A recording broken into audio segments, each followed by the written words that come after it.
Vitality Vibes në Top Albania Radio. Mirë mbrëma miq, mirë se keni ardhur në valët e Top Albania Radios, por edhe në kanalin 10 në digital, në këtë ditë të shtunë në orën 7:08, e cila i kushtohet gjithmonë shëndetit në Vitality Vibes. Me mua sot në studio është një mik i veçantë, i cili kam kohë në fakt që duhet ta kem në emision dhe më në fund arritëm që të na bashkoheshin momentet, energjit dhe momentet, pasi gjithmonë jemi shumë të ngarkuar, doktor. Me mua në studio doktor Ernald Zeqa, mjek ginekolog obstetër, i cili është këtu për të ndarë disa informacione në fushën e ginekologjisë dhe obstetrikës. Për herë të parë, në fakt, doktor, që jemi bashkë të dy, por ti je pak i veçantë se unë në Top Albania Radio, me që kuptova, po të rikujtoj disa momente të tua të jetës dhe disa kohë që ju keni prezantuar dikur emisione radiofonike, shumë vite përpara. Po, kur ve këto kufjet kështu më kujtohet edhe kam një nostalgji të veçantë fakt për radion. Do të thënë ky momenti kur ti mbyllesh në këtë botën e bukur edhe mund të dëgjosh dhe muzikë, ndërkohë faktikisht kam kaluar shumë kohë në radio, kam bërë gjithmonë emisionet e mëngjesit, nuk e di, domethënë ndërkohë vazhdoja specializimin, kështu që e kam shumë për kënaqësi, më thënë drejtën, sidomos që jemi bashkë, po. Jo, patjetër, por nuk e di tash si ndihesh këtu në Top Albania Radio, edhe ka ndryshuar në fakt radio, nuk është ajo radio e mëparshme, tani neve jemi edhe në televizion, jemi live në fakt tani në kanalin 10 digital për gjithë ata që na ndjekin. Kështu që nuk është më ajo radio që mbyllesh me ato kufje dhe ishte gjithmonë nëpërmjet zërit, tani është edhe nëpërmjet videos, kështu që besoj që e shoh këtu më bën përshtypje ka vibe shumë të mirë, siç e thotë edhe vetë emri i emisionit tënd, Vitality Vibes, më pëlqen shumë. Jo më kot je në top, doktor, se është radio më top që ekziston në Shqipëri. Jam dakord. Dgjoj, do kthehemi pak tek këto hallet tona mjekësore dhe dua të ndalem pak tek profesioni juaj, tek ginekologjia.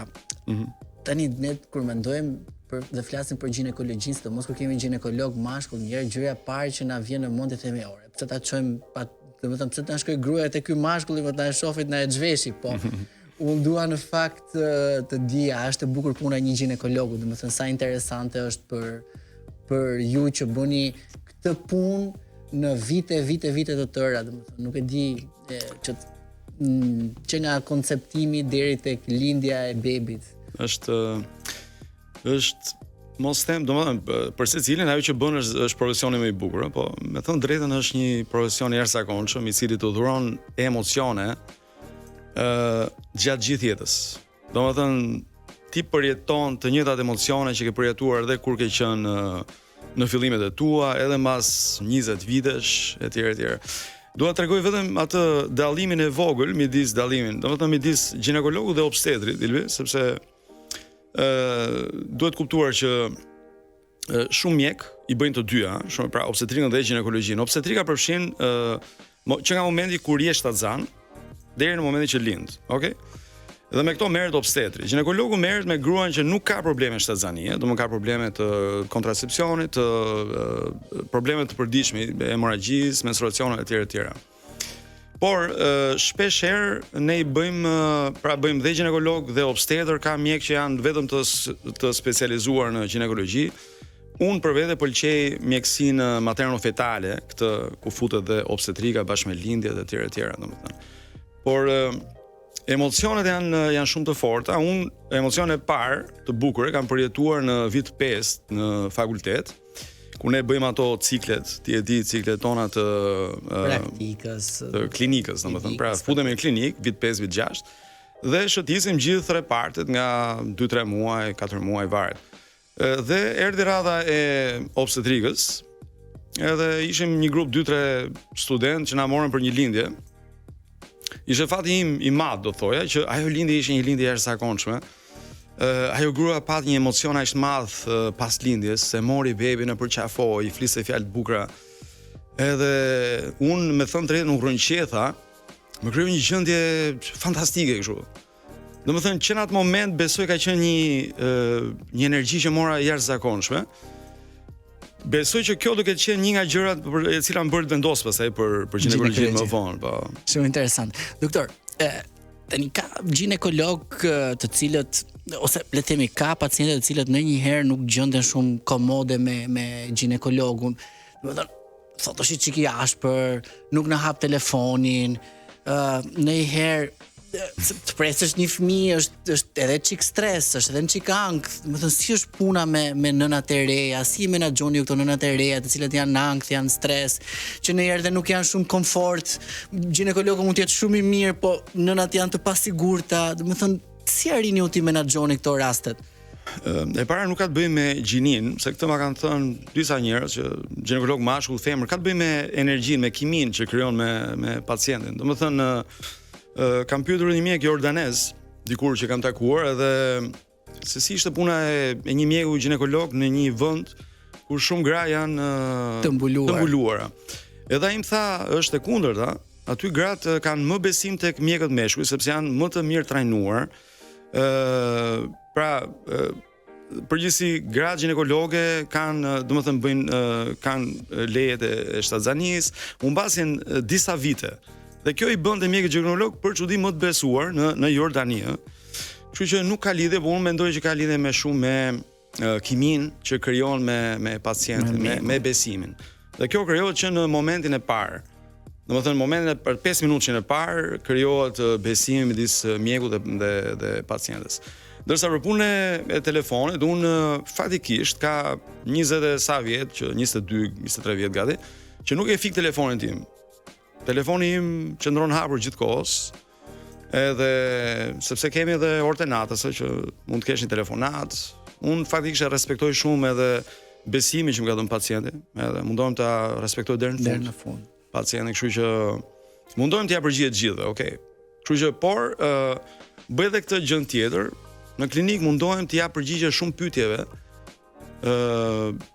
shumë paqartësive, pra bëj një bisedë të gjatë në fillim, që sqaroj edhe problematikat që mund të kesh, edhe pra edhe ato që mund t'i ndeshi.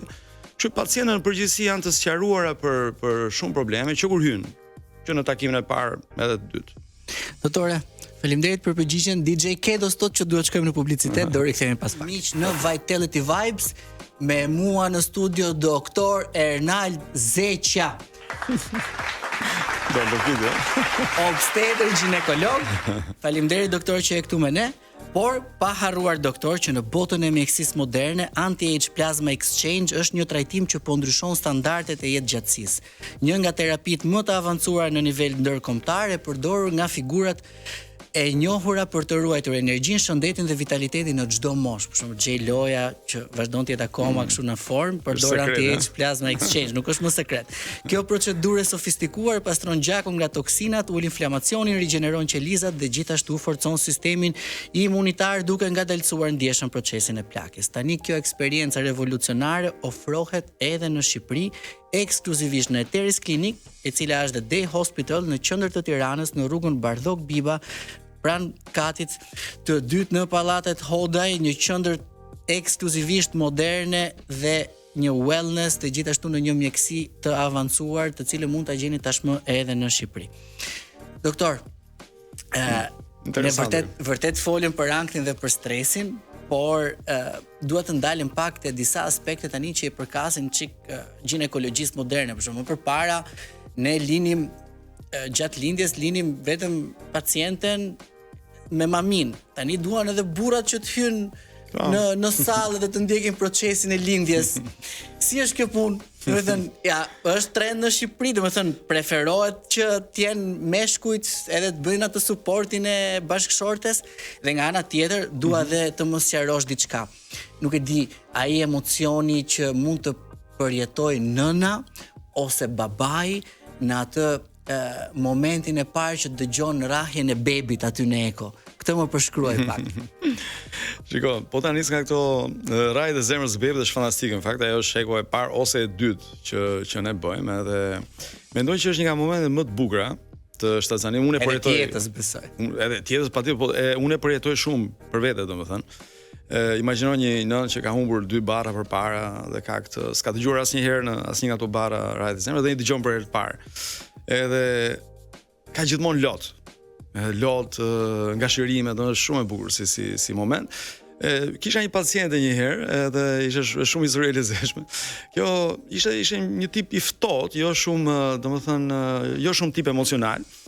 Dhe kur dëgjon rrajt e zemrës, unë prisja të reagimin, ndërkohë ajo ishte e ftohtë. Dhe i them unë, shiko se nga statistikat e mia personale, thash 90% e nënave qajnë në këtë moment. Ndërkohë babai që ishte mbrapa thotë, po për baballarët ka se ai ndërkohë ishte në lot total. Domethënë, du të them që baballarët sot janë bërë shumë emocional, shumë të lidhur me shtatzanin, domethënë mos them 80-90% të grave shtatzana vijnë bashkë me partnerët e tyre. Edhe kjo mendoj që është një gjë shumë e bukur. Kuptohet, jo gjithmonë janë shumë pjesëmarrës, për shembull ka baballar që vinë aty dhe hapin celularin, për shembull, që s'është normale. Megjithatë shumica vinë dhe ka bërë thjesht shoqërues. Shumica në fakt janë shumë të përkushtuar. Dhe këto përkushtime çojnë deri në fund. Tash në fund, në momentin e lindjes, kemi 2 grupe burrash, 2 grupe meshkujsh. Është një grup që më thonë që në fillim, doktor, po tha gruaja merren sa të lindës nuk dua të vjedh. Ma thotë që në fillim. Ndërsa ka një pjesë tjetër, nuk është shumë e madhe, për të thënë drejtën, që duan të jenë në sa unë jam shumë pro. Pra mendoj që babai duhet të jetë aty. Por vetëm se duhet i shpjegoj që përpara pak rolin e vet. Pra jo thjesht të jetë rol figuranti që rrin aty. Pra babai duhet të jetë suport, ku ta suportoj shoqen, pacient bashkëshorten me frymarrjet, me dorën, pacienti në atë moment ka nevojë vetëm për një dorë shtrëngoj, edhe për një përkëdhelje të kurrizit. Dhe këto i bën shumë mirë, sidomos kur çiftet janë të konsoliduara, njoh shumë çifte që janë me të njëjtën energji, janë të dy njësoj, kanë të njëjtat humor, të njëjtën pozitivitet. Dhe këto janë çifte që deri në fund shkojnë bashkë. Edhe kështu që unë jam shumë pro për t'i marrë në sallë.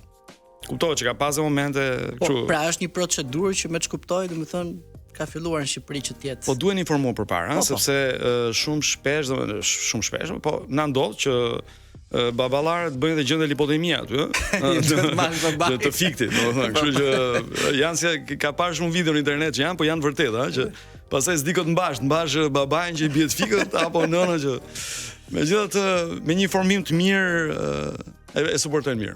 Dëgjoj doktor, tendencialisht tash nuk e di a ekziston më, po ne si popullat kemi pas gjithmonë që fëmijët mundësisht fëmia parë të jetë mashkull. Edhe më kujtohet një histori që më thoshte një kolege, një mikeshe për bashkët, më thoshte dëgjoj, isha në një eko një herë dhe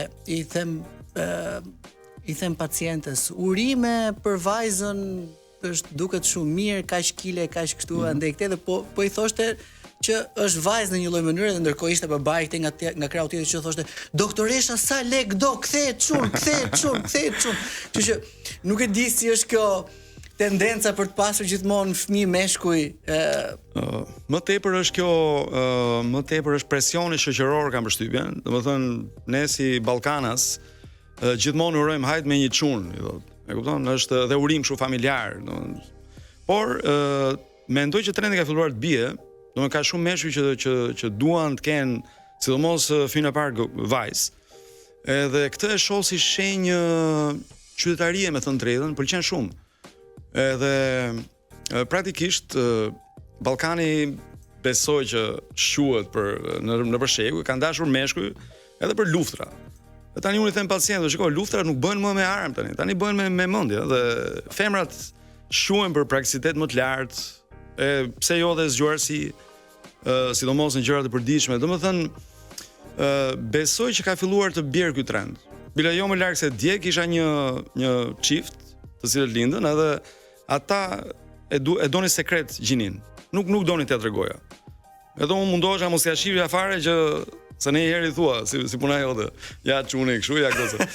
Edhe kur lindi ishte djalë. Ndërkohë ai jati reagoi shumë, donte vajzë, kishte bler çdo gjë pink. Ashtu. Edhe çokoladat pink. Kështu që u mërzit, okay, po pastaj kaloi, domethënë, kështu. Unë doja që ne të dy të ndaleshim në pjesën tjetër të emisionit, patjetër që do kemi edhe gjëra të tjera për të folur, po në infertilitetin. Prej kohësh shikoj që flitet për rënje të infertilitetit, sidomos edhe tek moshat e reja. Shikoj artikuj, shikoj emisione që her pas here përmendin, nuk e di tani sa e vërtet është kjo apo është thjesht një thirrje mbase për të ndryshuar sadopak këtë pjesën e rutinës jetesës për të qenë gjithmonë edhe më vital, nuk e di sa e vërtet është kjo. A kemi ne statistika njëherë se ne mbase s'kemi statistika fare në këtë aspekt. Infertiliteti, domethënë është një problem i cili ka prekur shoqërinë që shekuj përpara, thjesht u bë i dukshëm nga ardha e IVF-it. Nga vitet 80. Pra IVF-i e nxori në dukje problemet e infertilitetit dhe sidomos që shekuj përpara apo deri rreth mesit të shekullit 20, gjithmonë stigmatizoheshin gratë, femrat, po që për infertilitetin. Domethënë thonë, okay, nuk sepse e ka fajin, po. E ka fajin ajo. Dhe kjo ka qenë nëpër shekuj në fakt, e trashëguar diku nga edhe ne kemi pas trashëguar në fakt, ç'është e vërtetë. Edhe ne dhe tash edhe në këto kohë vazhdon, domethënë, por ajo që unë shikoj dhe u pa që mbas mesit të shekullit 20, u pa që kishim dhe meshkujt. Dhe këto është një faktor i rëndësishëm.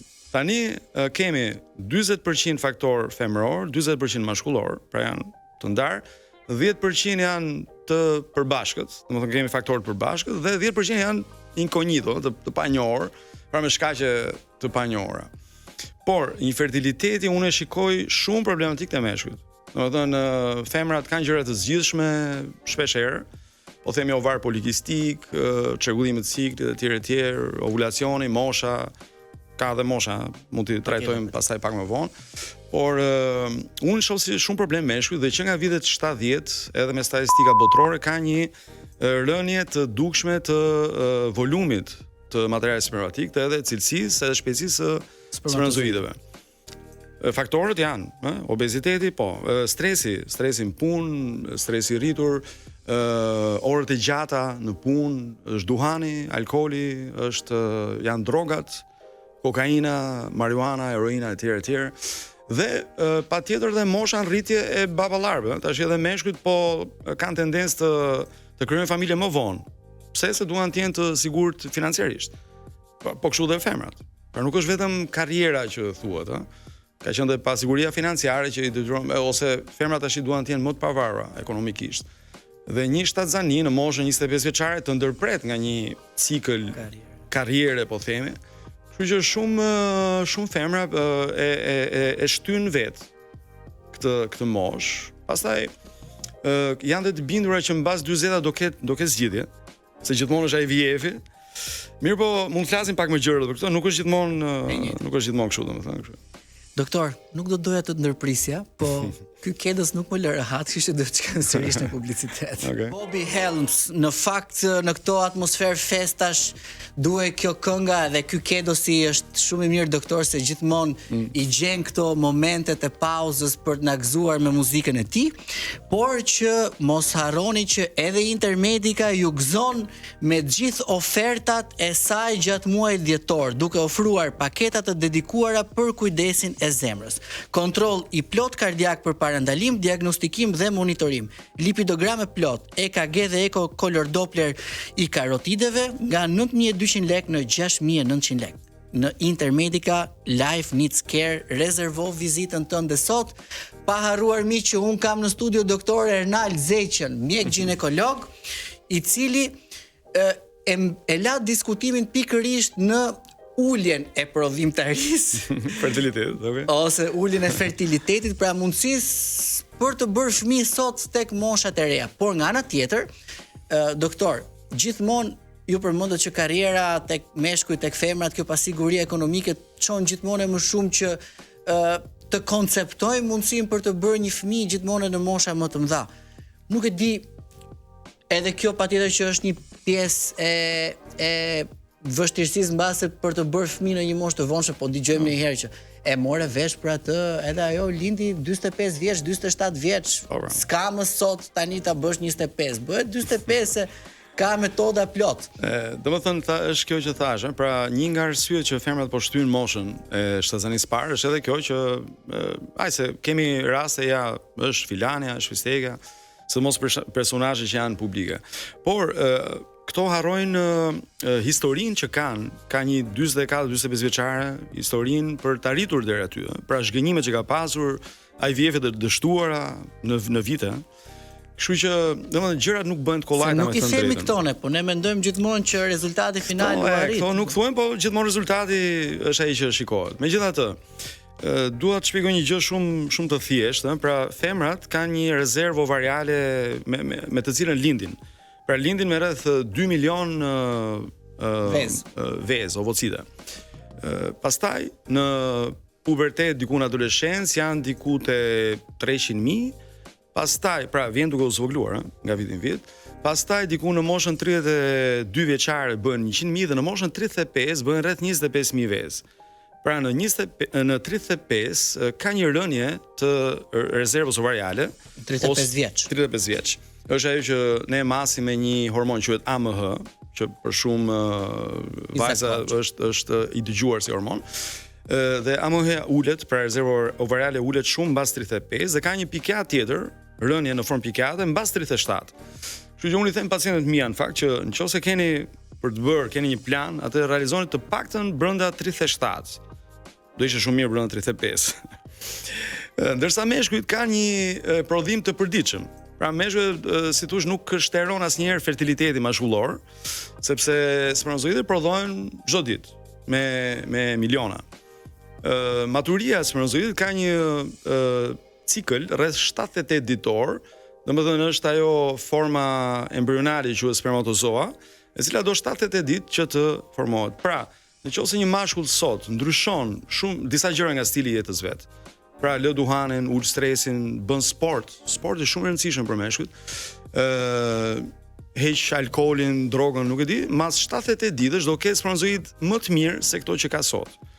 Kështu që është shumë e rëndësishme edhe tek meshkujt që 2-3 muaj përpara se të konceptojnë, duhet bëjnë një jetë të shëndetshme, pra jo drogë, jo alkool, shumë sport, edhe këto që thamë një dietë të mirë, që të jenë pjellor, gjumë të mirë, po.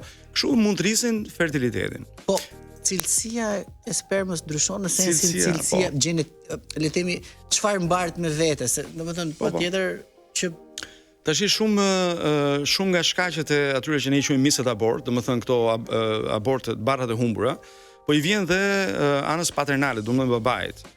Pra babai me kalimin e moshës ose me përdorimin e substancave që thamë si ose stresit e këtyre gjitha që përmendëm, ka një defragmentim të ADN-s, pra ka një prishje të ADN-s së spermatozoidit. Pra ai spermatozoid që arrin vezën nuk është gjithmonë më i miri, okay? Kështu që kjo çon edhe në barrat humbura ose në infertilitet pastaj.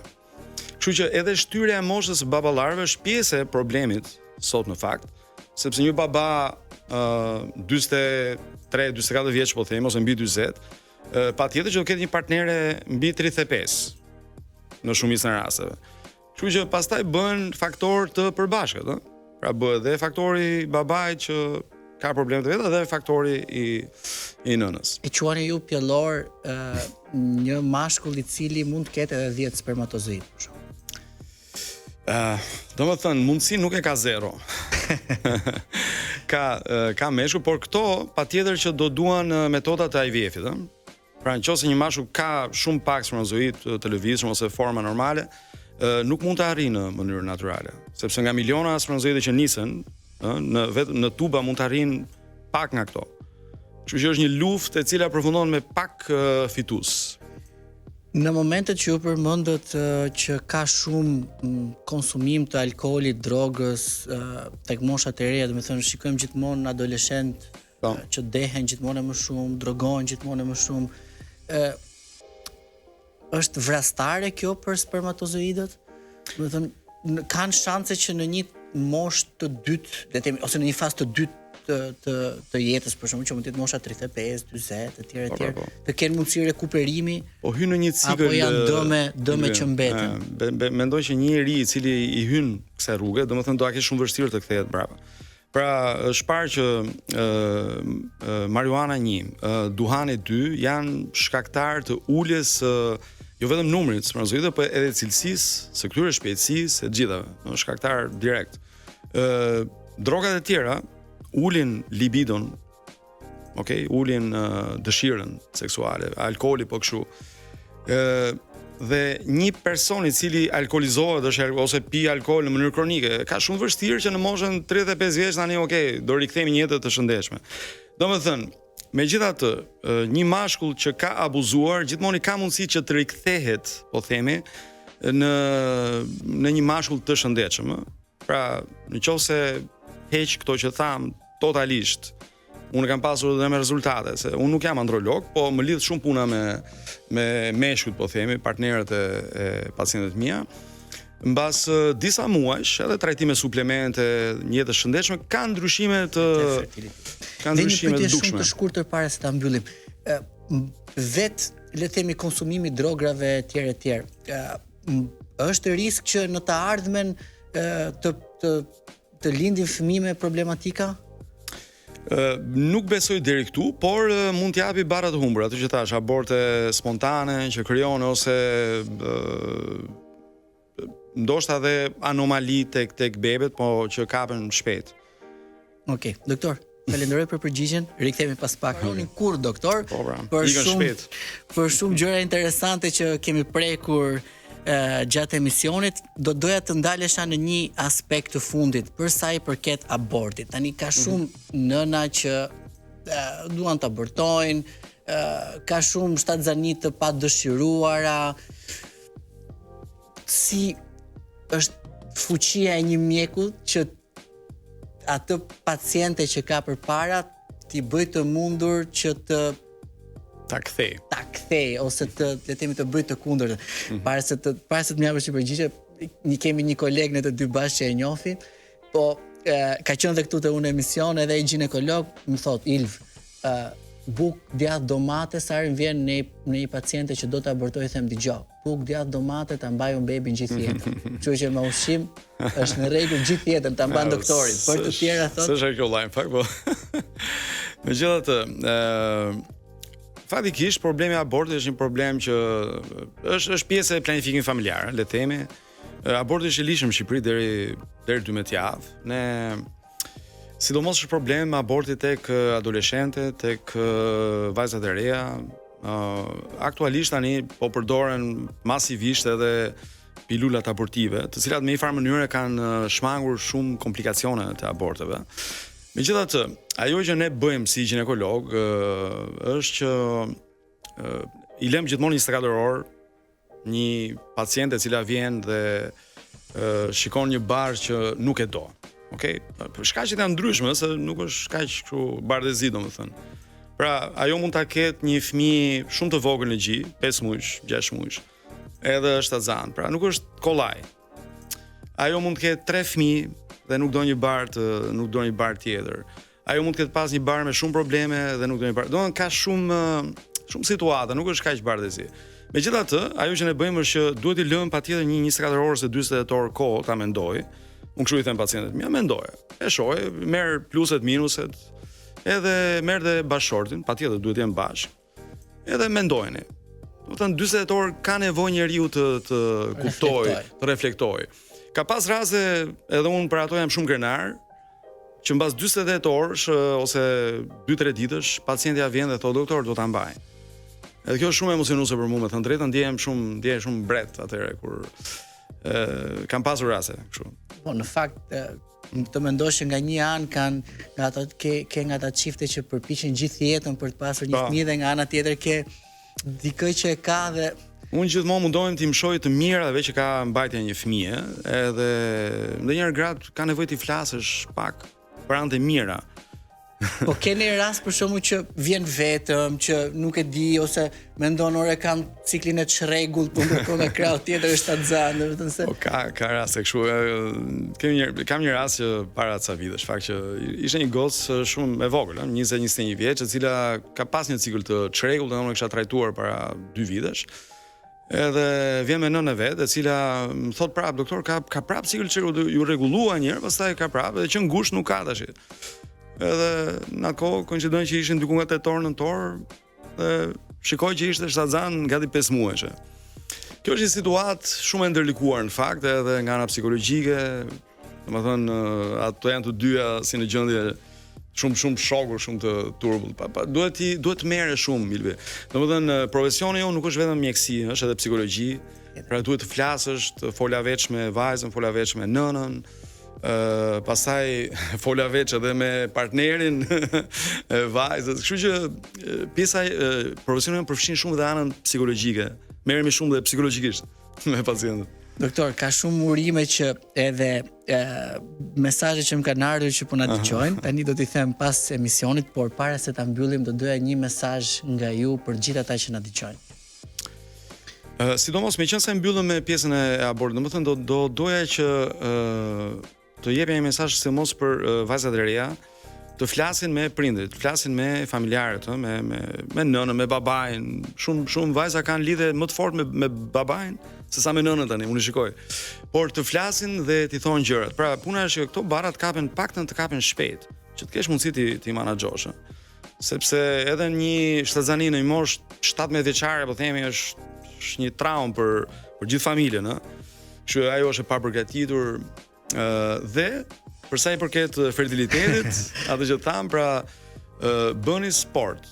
Edhe vajzat që vuajnë nga sindromi polikistik, për shembull, i ovarit polikistik, duhet bëjnë sport. Sporti është fantastik, meshkuj, femra, dhe jam shumë i kënaqur që shikoj palestrat plot tash në këto ditë. Më bësh shumë qejve. Doktor, faleminderit që ishe me mua në Vitality Vibes, e çmoj shumë prezencën tënde këtu sot. Edhe që ndave me ne eksperiencën tënde profesionale, po edhe personale prej shumë vitesh që ju punoni në këtë fushë.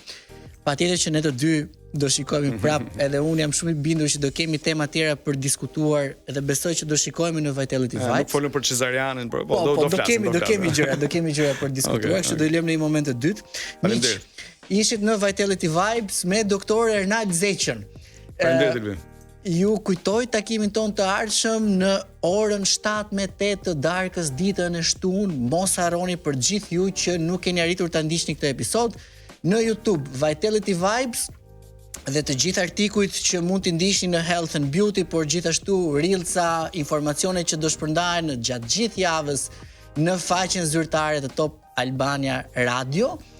Ju uroj një fundjavë të këndshme dhe mos harroni, shëndeti është gjithmonë i pari.